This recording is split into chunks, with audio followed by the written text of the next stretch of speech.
नमस्कार विद्यार्थी मित्रांनो, मी Alankar Jadhav, MPSC PSI 2024 interview topper. मी आज आपणास माझी जी जर्नी आहे त्याच्याबद्दल काही सांगणार आहे, की माझी जर्नी कशी होती, मला इथपर्यंत पोहोचण्यासाठी काय काय अडचणी आल्या आणि मी त्या कशा फेस केल्या किंवा कशा टॅकल केल्या याबद्दल मी माहिती सांगणार आहे. आपण बघतो की मेनली PSI या पदाची जी काही हे असते त्यासाठी 4 टप्पे असतात. पहिला म्हणजे प्री, दुसरी मेन्स, तिसरी ग्राउंड आणि चौथा असतो इंटरव्ह्यू. तर मला अशा विविध टप्प्यावर विविध अडचणी आल्या आणि मी त्याला कशाप्रकारे टॅकल करेल ते मी सांगणार आहे. प्रिलिमला मी 2020ला जेव्हा तयारी केली तेव्हा मी सतत माझी असं झालं होतं की माझी एकदा पण प्रिलिम राहून गेली नाही.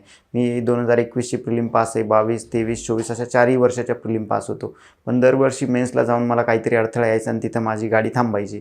तर मी जेव्हा त्याचं ॲनालायसिस केलं की आपलं कुठं चुकते वगैरे काय होते, तर तेव्हा मला एक नवीन गोष्ट समजली की स्पर्धा परीक्षा ही सापशिडीच्या खेळाप्रमाणे असते. तुम्ही 0पासून 99पर्यंत अगदी प्रिपेअर्ड होऊन जाता आणि 99वरती असा एक जो साप असतो तो तुम्हाला गिळून घेतो आणि पुन्हा शून्यावरती परत आणतो.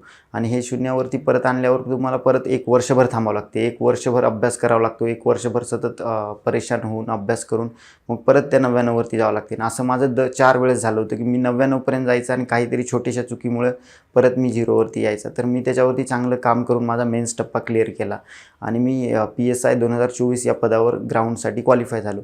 माझं असं होतं की मला तुम्ही 10 तासाऐवजी 12 तास, 14 तास कितीही तास अभ्यास करायला सांगितला तरी मी अभ्यास केला असता. पण मला ग्राउंड अगदी अशक्य होतं. माझं 90 kg वेट असल्यामुळे मला ग्राउंड खूपच अवघड होतं.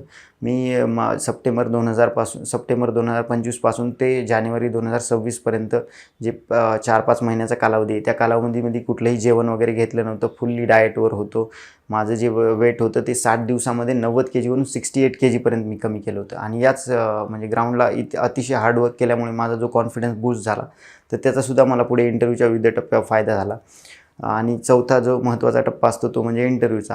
तर या इंटरव्ह्यूच्या टप्प्यावर मला चांगले मार्क आल्यामुळे माझी इथं थोडी चांगली जरा स्किल आहे. त्यामुळे मग इथं मार्क कसे घ्यायचे याबद्दल मी आपणास माहिती सांगणार आहे. इंटरव्ह्यू म्हणजे पर्सनॅलिटी टेस्ट असते की तुमची पर्सनॅलिटी कशी आहे हे तुम्हाला पॅनलसमोर प्रेझेंट करायचं असते.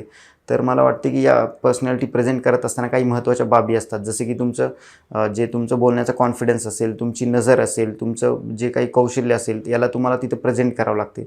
तर यासाठी मी काय केलं होतं, मी सर्वप्रथम 4 ते 5 गोष्टी केल्या होत्या. मी जे माझ्या काही बोलण्याचं स्किल आहे ते इम्प्रूव्ह करण्यासाठी मी विविध पॉडकास्ट असतील, इंटरव्ह्यू असतील ते पाहिले होते.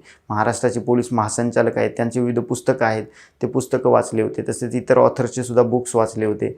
त्यानंतर जे माझं असं होतं की मी ग्रामीण भागातून आल्यामुळे मला असं आय टू आय कॉन्टॅक्ट असेल, चांगली भाषा असेल हे जमत नव्हतं. तर मी जेव्हा सुशील बारी सर असतील आणि अमृता मॅडम असतील यांच्याशी इंटरव्ह्यूच्या बद्दल चर्चा केली, तर त्यांनी मला एक सांगितलं की तू जेव्हा स्वतःच्या नजरेला नजर मिळवू शकशील तर तू इतर कोणाच्याही नजरेला नजर मिळवू शकशील किंवा कोणाच्याही डोळ्यात डोळे घालून बघू शकशील.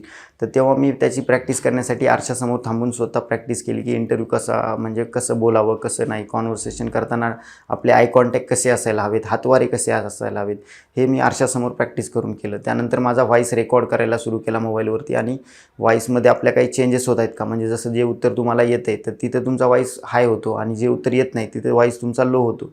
तर अशा विविध गोष्टी करून मी ते टॅकल करण्याचा प्रयत्न केला. त्यानंतर पुढे चालून मी स्वतःच्या नोट्स प्रिपेअर केल्या होत्या. म्हणजे लिटरली मी सप्टेंबरपासून ते जानेवारीपर्यंत 4 महिने स्वतःच्या नोट्सवरती काम केलं. जे गुगलवरून माहिती असेल किंवा स्पॉटलाईटची जी इंटरव्ह्यूची नोट्स असेल तर याच्यातून माहिती घेऊन मी पूर्ण माझी एक कंबाईन नोट्स बनवली आणि तिच्याद्वारे माझा अभ्यास केला. आणि पुढील सर्वात महत्त्वाची गोष्ट म्हणजे तुम्ही जी काही केले त्याला प्रेझेंट करणं. तर इथं माझी खूपच अडचण होती की मला प्रेझेंट करता येत नव्हतं. माझे लिटरली असं होतं की पॅनलसमोर बसलं की मला माझे खूपच इश्यू होते. स्माईलचा प्रॉब्लेम होता, आय टू आय कॉन्टॅक्टचा प्रॉब्लेम होता. त्यानंतर फेस टू फेस असं बोलणं नव्हतं किंवा स्पष्ट बोलणं नव्हतं. तर जेव्हा मी फर्स्ट मॉक इंटरव्ह्यू दिला सरांकडे तर सरांचं तेव्हा हेच म्हणणं होतं की तुझं नॉलेज एकदम बेटर आहे पण त्याला तुला प्रेझेंट करता यायला पाहिजे, ती स्किल तुझ्यामध्ये यायला पाहिजे.